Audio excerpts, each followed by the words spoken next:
A new Supreme Court ruling now allows states to cut off Medicaid funding to Planned Parenthood.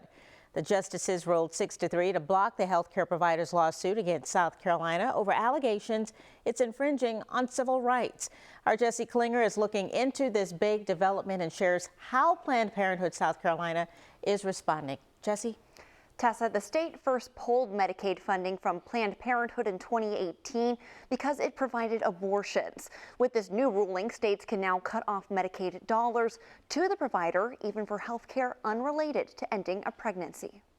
Justice Jackson, in her dissent, said if individuals don't have rights to sue to protect their own rights, then civil rights means nothing.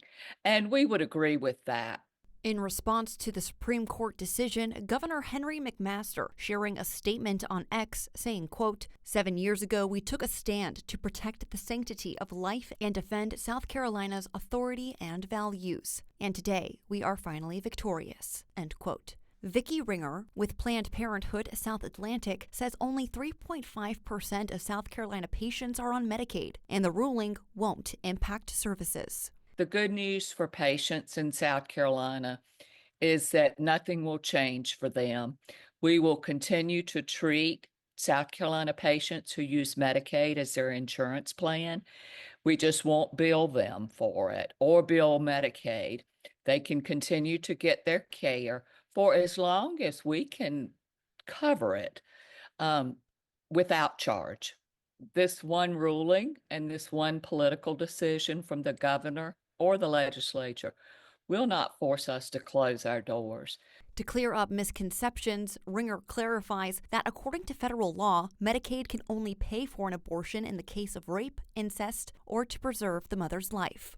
I'm not even sure the last time Medicaid paid for one of those exceptions in this state, but when it has happened, it has been at a hospital.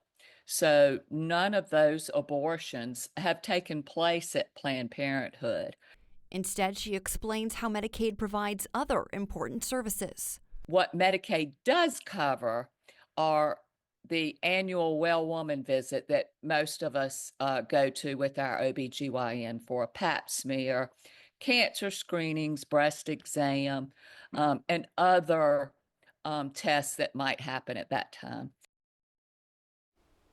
Texas, Arkansas, and Missouri have also cut off Planned Parenthood from state Medicaid services. The ruling could prompt other red states to target the organization's funding and make it harder for Americans enrolled in the program to choose their doctors. Jesse Klinger, News 4.